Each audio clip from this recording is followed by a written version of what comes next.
Hello students, मैं Ram Bahadur Yadav creative study point coaching centre में आपका स्वागत करता हूं। आज हम लोग फरवरी 2024 में जो डिप्लोमा का फर्स्ट सेमेस्टर का एग्जाम हुआ था उसमें मैथमेटिक्स 1 में जो पूछा गया एमसीक्यू क्वेश्चन है उसका हम लोग सटीक विश्लेषण करेंगे। चलिए आइए हम लोग क्वेश्चन ओपन करते हैं।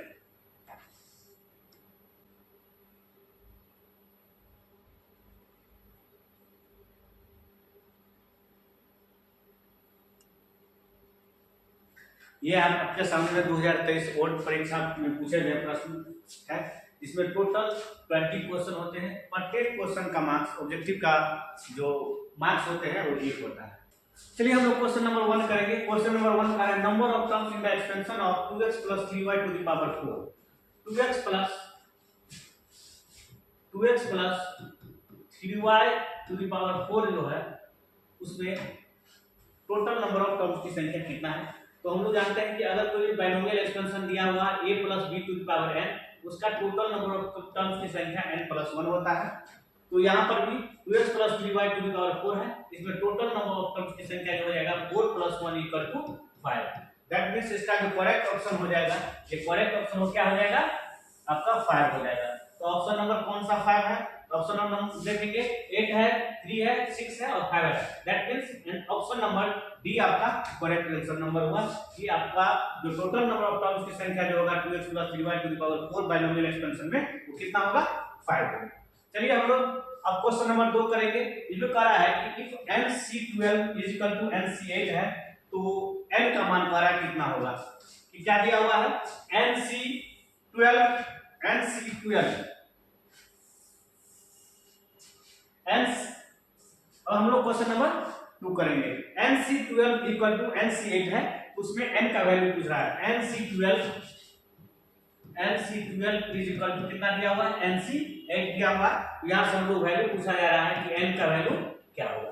यहां से जो है हम लोग लिखेंगे n factorial divided by n - 12 factorial into 12 factorial is equal to n factorial divided by n - 8 factorial into 8 factorial। यहाँ n factorial से n factorial कैंसिल होगा तो यहाँ से हो जाएगा 1/n - 12 factorial into 12 factorial is equal to 1/n - 8 factorial into 8 factorial। अब यहाँ से factorial को हम लोग एक्सपेंड करेंगे।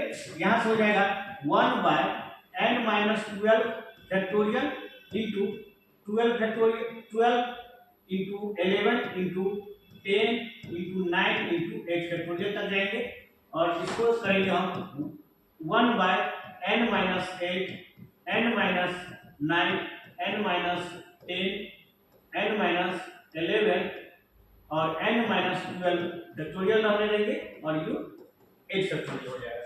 यहाँ से हम n - 12 फैक्टोरियल को n - 12 फैक्टोरियल से कैंसिल करेंगे और 8 फैक्टोरियल को 8 फैक्टोरियल से कैंसिल करेंगे। तो यहाँ से आगे क्या आ गया इक्वल, यहाँ से आ गया 1/12 into 11 into 10 into 9 is equal to यहाँ क्या हो रहा है, यहाँ हो रहा है 1/n - 8 n - 9 n - 10 और n - 11। यहाँ क्या करेंगे, यहाँ भी टोटल नंबर ऑफ टर्म्स की टोटल कितना है 4 है और यहाँ भी कितना है 4 है। तो हर एक टर्म्स आपस में बराबर हो जाएगा। तो यहाँ से हो जाएगा n - 8 इज इक्वल टू कितना 12। देयरफॉर यहाँ से n इक्वल टू हो जाएगा 20। सिमिलरली आप इस टर्म्स को करेंगे तो n - 9 इज इक्वल टू 11। तो n इक्वल टू कितना हो जाएगा 20। सिमिलरली आप इसको भी कर सकते हैं n - 10 इक्वल टू कितना हो जाएगा 10। देयरफॉर यहाँ से n इक्वल टू कितना हो जाएगा 20। सिमिलरली आप n - 11 को भी कर सकते हैं। n - 11 इज इक्वल टू कितना होगा 9। देयरफॉर n इक्वल टू कितना होगा 20। तो जितना टर्म्स है सब में देख लेते हैं n का जो वैल्यू आ रहा है वो आपका 20 आ रहा है। इसका मतलब इसका जो करेक्ट ऑप्शन होगा कौन सा होगा ए होगा करेक्ट ऑप्शन, क्योंकि इसमें 20 है। आगे हम लोग कौन सा क्वेश्चन नंबर 3 देखते हैं।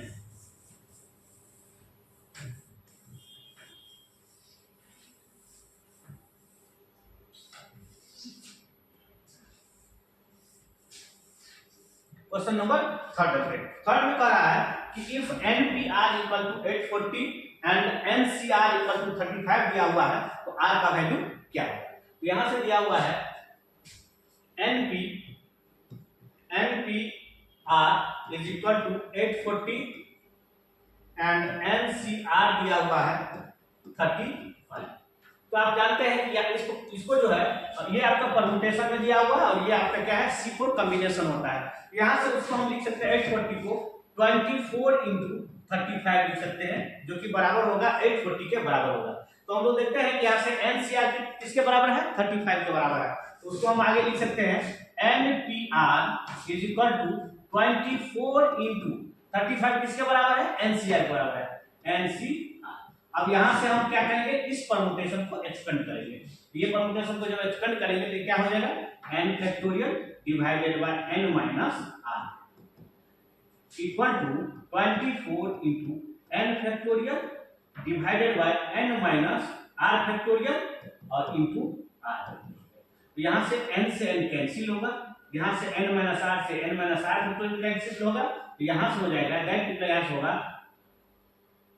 1 equal to 24 divided by r factorial. देखो यहां से r फैक्टोरियल इक्वल टू कितना होगा, 24। और 24 को हम प्रोडक्ट के फॉर्म में लिखना चाहेंगे, लिखेंगे 1 into 2 into 3 into 4, 4 या 12 और अपना 44। तो यहां से r फैक्टोरियल इक्वल टू, और इसको हम क्या लिख सकते हैं, इसको हम लिख सकते हैं 4 फैक्टोरियल। यहां पर हो जाएगा 4 factorial. r factorial equal to बराबर किसके बराबर है, तो 4 फैक्टोरियल के बराबर है। देयरफॉर यहां से लिखेंगे देयरफॉर r इक्वल टू कितना होगा, 4। करेक्ट ऑप्शन होगा, ऑप्शन कौन सा होगा, सी होगा। आइए हम लोग क्वेश्चन नंबर 4 करते हैं। क्वेश्चन नंबर 4 में कह रहा है कि the value of cos 1 degree, cos 2 degree, cos 3 degree, cos 4 degree, so on cos 179 degree का वैल्यू क्या होगा। तो इसके 1 डिग्री, 2 डिग्री, 3 डिग्री, 4 डिग्री और इसके बीच में कहीं पर होगा cos 90 डिग्री, और cos 90 डिग्री का जो वैल्यू होता है वो 0 होता है। और ये सारे को क्या करते हैं, सारे से जब मल्टीप्लाई होगा तब उसका वैल्यू ओवरऑल क्या हो जाएगा, 0 होगा। तो क्वेश्चन नंबर 4 का जो करेक्ट ऑप्शन होगा क्या होगा, बी होगा। चलिए हम लोग क्वेश्चन नंबर 5 देखते हैं। क्वेश्चन नंबर 5 में कह रहा है, क्वेश्चन नंबर 5 देखते हैं। क्वेश्चन नंबर 5 में कह रहा है कि tan माइनस 945 डिग्री का वैल्यू क्या होगा। तो पहले हमको ये जानना है कि tan माइनस थीटा किसके बराबर होता है, माइनस tan थीटा के बराबर होता है। तो चलिए इसको हम लिख देंगे माइनस tan 945 डिग्री, 945 डिग्री, और आगे लिखेंगे माइनस 10 2 into 360 डिग्री और plus 225 degree, 225 degree is equal to हो जाएगा minus tan 225 degree is equal to minus tan 180 degree plus 45 degree is equal to minus tan 45 degree. और tan 45 डिग्री का मान होता है 1 होता है और इसका वैल्यू हो जाएगा 1। यहां से tan माइनस 945 डिग्री का जो वैल्यू होगा क्या होगा, 1। तो ए होगा, ए जो होगा करेक्ट आंसर होगा। तो अब चलिए क्वेश्चन नंबर 6 का हम लोग करते हैं। तो 6 में क्या कहा जा रहा है, 6 में कह रहा है कि sin इनवर्स x का डोमेन क्या होगा। तो sin इनवर्स x का जो डोमेन होता है वो आपका होता है -1 से 1 के बीच में होता है, -1 से 1 के बीच में होता है। इसका मतलब है क्वेश्चन नंबर 6 का जो ऑप्शन होगा वो होगा ऑप्शन नंबर बी आपका करेक्ट होगा। नेक्स्ट आपका जो है क्वेश्चन के 7 है, और 7 में कहा जा रहा है 7 है और 7 में कहा है कि i² plus i to the power 24 plus i to the power 8 का वैल्यू क्या होगा। i² plus i 24 plus i 8 का वैल्यू क्या होगा। इससे पहले आपको जानना है कि i² का जो मान होता है किसके बराबर होता है, -1 के बराबर होता है। तो यहां इसको कर लेंगे i² plus i² to the power 12 plus i² to the power 4। तो आप जानते हैं i² इक्वल टू -1 होता है, ये हो जाएगा आपका -1 प्लस ये किसके बराबर होगा, -1 टू द पावर 12 प्लस किसके बराबर होगा, -1 टू द पावर 4। तो ये हो जाएगा -1 प्लस और ये आपका -1 टू द पावर 12 किसके बराबर होगा, 12 किसके बराबर होगा, 1 के बराबर होगा। तो ये 1 होगा प्लस -1 टू द पावर किसके बराबर होगा, 1 के बराबर होगा। 1 से 1 कैंसिल होगा, इज इक्वल टू कितना होगा, 1। इसका मतलब है क्वेश्चन नंबर 7 का जो करेक्ट ऑप्शन होगा कौन सा होगा, बी होगा। कौन सा होगा? B. B be the correct option for question number 7। Next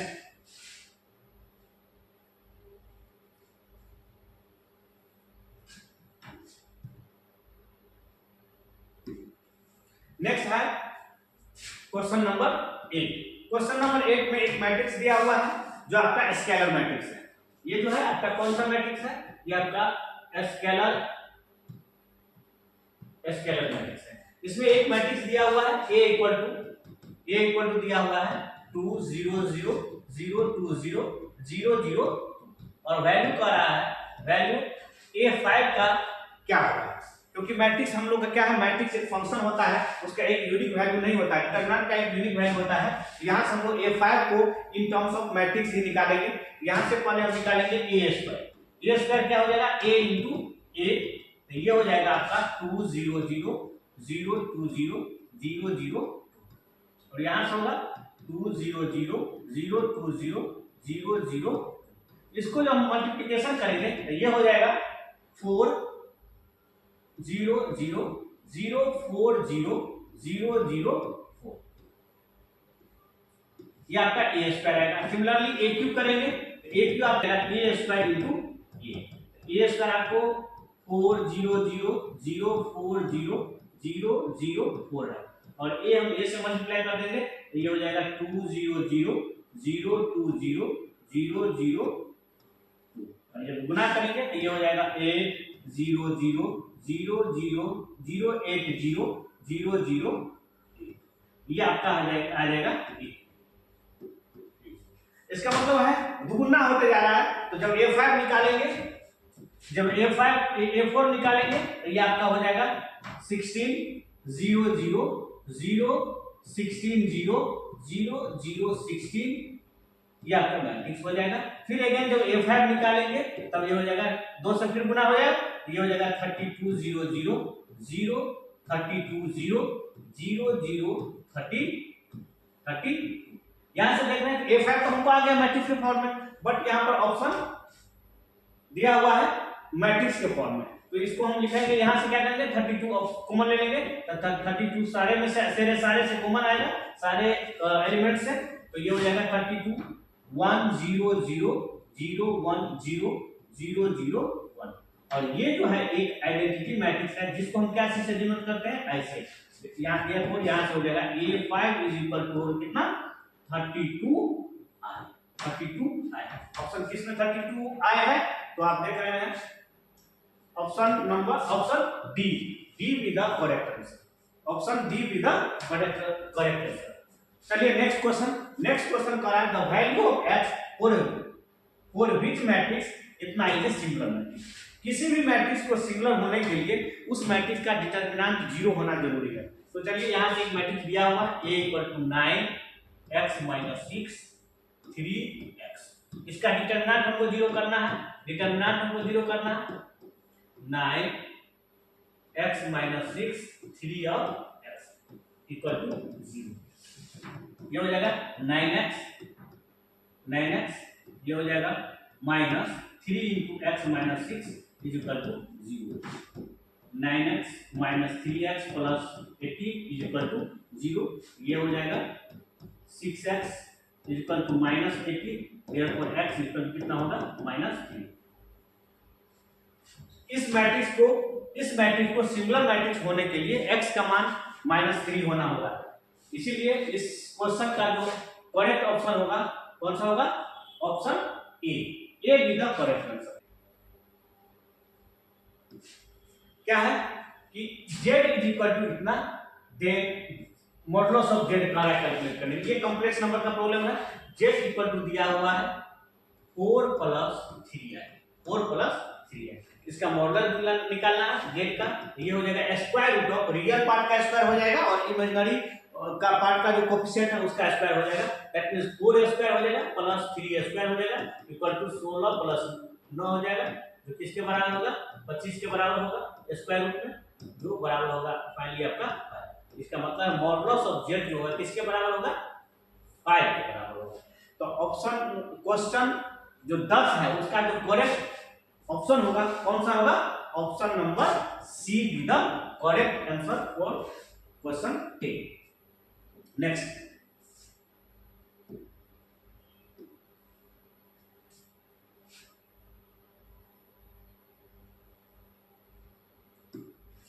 question number 11 का है two lines are said to be parallel if slope of both are. जब दो लाइन पैरेलल हो, जब दो लाइन पैरेलल L1 और लाइन L2 अगर parallel हो और दोनों का स्लोप अगर M1 M2 हो तो दोनों का स्लोप क्या होगा? बराबर होगा। दो लाइन पैरेलल तब होगा जब दोनों का स्लोप क्या हो? इक्वल हो। इसका मतलब है यहाँ जो क्वेश्चन नंबर 11 का जो ऑप्शन हो जाएगा क्या हो जाएगा? ए हो जाएगा। क्या हो जाएगा? ए हो जाएगा। चलिए हम लोग नेक्स्ट क्वेश्चन देखते हैं। नेक्स्ट क्वेश्चन कह रहा है the distance of A point A2, 3 from y axis is.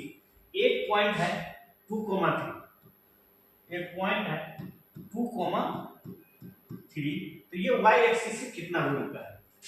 ये परपेंडिकुलर डिस्टेंस, ये perpendicular distance on x axis on y axis. तो ये जो होता है ये आपका होता है ऑर्डिनेट्स। ये आपका ऑर्डिनेट हुआ जो x कोऑर्डिनेट, ये जो y कोऑर्डिनेट होता है। कौन होता है? y कोऑर्डिनेट होता है। तो यहाँ y कोऑर्डिनेट क्या हो गया? आपका 3 हो जाएगा। और ये आपका x कोऑर्डिनेट होता है जिसको हम लोग अब्सिसा कहते हैं। x कोऑर्डिनेट जो किसके बराबर होगा? यहाँ पर 2 के बराबर होगा। तो कितना डिस्टेंस है? a पॉइंट जो है y एक्सिस से, a पॉइंट जो है y एक्सिस से कितना दूरी पर है? 2 यूनिट्स पर है। इसका करेक्ट ऑप्शन जो हो जाएगा ये आपका बी हो जाएगा। अब तो क्वेश्चन नंबर 13 करेंगे। 13 का रहा है the slope of lines the points 0, 3 and 7, 3 is. एक पॉइंट दिया हुआ है 0, 3 और दूसरा पॉइंट दिया हुआ है b 7, 3। इसका स्लोप जो निकालेंगे तो स्लोप हो जाता है y कोऑर्डिनेट का difference divided by x coordinate का डिफरेंस। तो ये y कोऑर्डिनेट क्या हो जाएगा? 3 - 3 divided by 7 - 3 is equal to 0/4। 0/4 किसके बराबर होगा? 0 के बराबर। इसका मतलब है स्लोप जो होगा इस लाइन का, जो लाइन पॉइंट A और पॉइंट B से पास करेगा इसका स्लोप जो होगा 0 होगा। तो ये इसका करेक्ट ऑप्शन जो हो जाएगा ए हो जाएगा। नेक्स्ट क्वेश्चन हम लोग करेंगे क्वेश्चन नंबर 15। क्वेश्चन नंबर 15 कह रहा है कि the partial fraction of 1/(x + 2) * x + 3। इसका पार्शियल फ्रैक्शन क्या है? तो पार्शियल फ्रैक्शन करने के लिए इसको हम क्या करते हैं? एक linear factor plus b by another linear factor x + 3 करते हैं। और हम लोग आगे बढ़ते हैं 1/(x + 2) * x + 3 = a * x + 3 plus b * x + 2 या उसका एलसीएम रहेगा। ये कैंसिल होगा तो यहां से हो जाएगा 1 = a * x + 3 plus b * x + 2। यहां से हो जाएगा a + b * x plus 3a + 2b। यहां सेम कास्ट वाले को कोएफिशिएंट को एक इक्वेट करेंगे। यहां से हो जाएगा x का कोएफिशिएंट है आपका a + b राइट साइड में, और इधर आपका नहीं है इसलिए इसके 0 के बराबर होगा। इक्वेशन नंबर 1 मानेंगे और इसको हम लिख सकते हैं a = हो जाएगा -b। a = -b हम इसको लिख सकते हैं। और यहाँ है 3a + 2b = कांस्टेंट टर्म है, इधर कांस्टेंट टर्म है 1, ये 1 के बराबर होगा। a को किसके टर्म में लिखना है? b को टर्म में अगर लिखना है तो a = -b है। यहाँ से हो जाएगा -3b + 2b = 1 minus b equal to हो जाएगा 1। देयरफॉर b इक्वल टू कितना हो जाएगा? -1। और a इक्वल टू कितना है? -b के बराबर है, इसलिए यहां से हो जाएगा a इक्वल टू 1 के बराबर हो जाएगा। तो रिक्वायर्ड पार्शियल फ्रैक्शन क्या हो जाएगा? तो रिक्वायर्ड पार्शियल फ्रैक्शन जो हो जाएगा, रिक्वायर्ड पार्शियल फ्रैक्शन जो हो जाएगा 1/(x + 2) * x + 3 equal to a के जगह हो जाएगा 1, तो 1/(x + 2) और b का मान कितना है? b का मान -1 आया है तो माइनस रखेंगे तो ये आपका फिर यहाँ पर माइनस हो जाएगा, तब हो जाएगा b/(x + 3। तो इसका करेक्ट ऑप्शन कौन सा हो जाएगा? करेक्ट ऑप्शन हो जाएगा आपका बी। करेक्ट ऑप्शन हो जाएगा आपका। नेक्स्ट क्वेश्चन हम लोग देखेंगे। नेक्स्ट क्वेश्चन में कह रहा है कि if a and b are square matrix of same order then, ये प्रॉपर्टीज है और कह रहा है कि a b इनवर्स इसके a इनवर्स b इनवर्स के बराबर होगा नहीं, ए प्लस बी इनवर्स बराबर A inverse plus B inverse होगा? नहीं, A B inverse equal to B inverse A inverse होगा? बिल्कुल होगा। ये मैट्रिक्स का प्रॉपर्टीज ये है कि A B inverse is equal to होगा B inverse A inverse. Next question हम लोग देखेंगे और नेक्स्ट क्वेश्चन कर रहा है 16 कर रहा है equation of line passing through 0,3 and parallel to y axis. एक लाइन है जो 0,3 से पास कर रहा है और क्या है, पैरेलल टू y एक्सिस है। ये जो 0,3 है ये आपका y एक्सिस पर होगा क्योंकि x कोऑर्डिनेट क्या है, 0 है। x कोऑर्डिनेट 0 है तो ये पॉइंट जो है आपका y एक्सिस पर ही स्थित होगा। तो ये हमारे लिए ये आपका ये पॉइंट है जो 0,3 है और कह रहा है कि लाइन जो है ना, जो लाइन है वो इस पॉइंट से पास कर रहा है और पैरेलल टू y एक्सिस है। तो पैरेलल टू y एक्सिस होगा, अगर इस ये करेगा पैरेलल टू y एक्सिस तो ये लाइन तो पास करेगा ही नहीं जैसे, इसलिए इस लाइन को a से पास कराने के लिए और पैरेलल टू y एक्सिस होने के लिए ये आपको y एक्सिस को ही कोइंसाइड करते हुए लाइन होगा। इसका मतलब है ये हो जाएगा आपका x इक्वल टू 0 लाइन होगा जो आपको पॉइंट a 0,3 से पास भी करेगा और पैरेलल टू y एक्सिस होगा। इसका करेक्ट ऑप्शन जो हो जाएगा option C is the correct option. Next question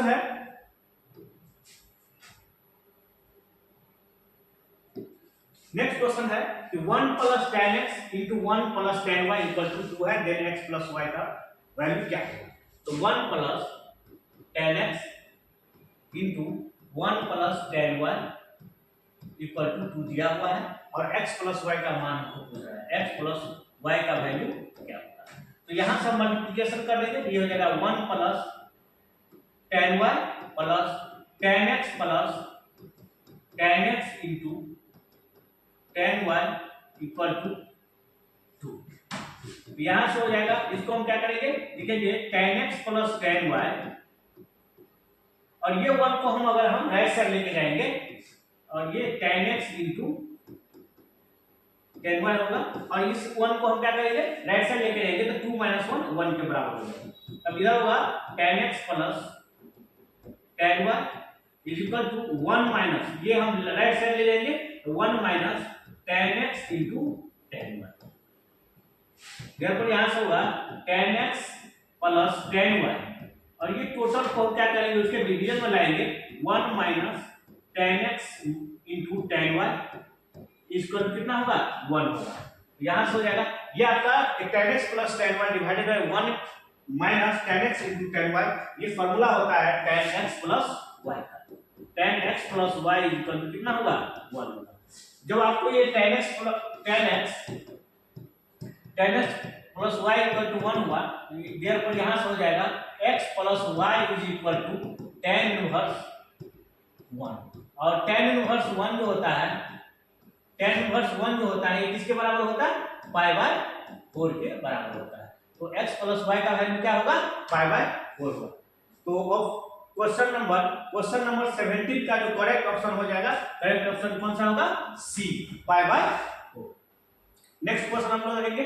next question 18 का रहा है कि argument of 1 plus i, argument of 1 plus i, ये आपका कॉम्प्लेक्स नंबर का प्रॉब्लम है। और आर्गुमेंट ऑफ, जैसे अगर मान लो, जैसे अगर ये पूछा जाए कि argument of x plus i y का क्या होगा आर्गुमेंट, ये कॉम्प्लेक्स नंबर का z का, यहां से हो जाएगा tan इनवर्स होता है y बाय x होगा। यहां से क्या हो जाएगा, आर्गुमेंट, इसका जो आर्गुमेंट हो जाएगा, इसका जो आर्गुमेंट हो जाएगा tan इनवर्स y 1 बाय 1 होगा, देयरफॉर tan इनवर्स कितना होगा, 1 के बराबर इक्वल टू हो जाएगा पाई बाय 4। नो अभी जस्ट प्रीवियस क्वेश्चन में पढ़े थे कि tan इनवर्स 1 का जो वैल्यू होगा किसके बराबर होता है, पाई बाय 4 के बराबर होता है। तो इसका जो करेक्ट ऑप्शन हो जाएगा कौन सा हो जाएगा, pi by 4। Option number D जो होगा इसका करेक्ट होगा।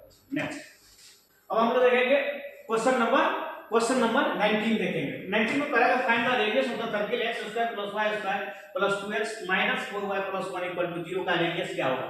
हम लोग जानते हैं कि अगर general equation of the circle होता है x² + y² + 2gx + 2fy + c = 0 और इसका जो सेंटर होता है ये हो जाता है -g, -f और इसका रेडियस जो होता है √g² + f² - c होता है।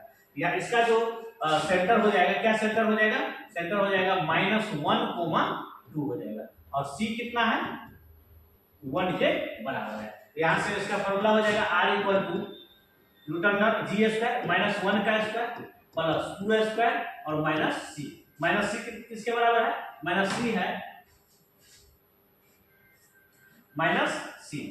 c किसके बराबर है 1 के बराबर है। तो ये हो जाएगा 1 प्लस 4 माइनस 1 स्क्वायर कैंसिल होगा, ये हो जाएगा square root of 4 is equal to. तो इस सर्किल का जो रेडियस होगा किसके बराबर होगा 2 के बराबर होगा। किसके बराबर होगा 2 के बराबर होगा। ऑप्शन नंबर सी इसका क्या होगा करेक्ट आंसर होगा। नेक्स्ट क्वेश्चन है नेक्स्ट 20 क्वेश्चन नंबर है। ये है which terms contains x to the power 7 in the expansion of 2x square minus 3x to the power 11। 2x square minus 3x to the power 11 में x to the power 7 इसमें कौन सा ऐसा term है जो x to the power 7 रख रहा है। तो हम लोग जानते हैं कि यहाँ से जो जनरल टर्म होता है pr + 1 इक्वल टू होता है ncr a n minus r b r होता है। In the binomial a plus b to the power n में जो जनरल इक्वेशन बनेगा जनरल टर्म होता है वो जनरल टर्म क्या होता है pr + 1 is equal to ncr a to the power n minus r into b to the power r।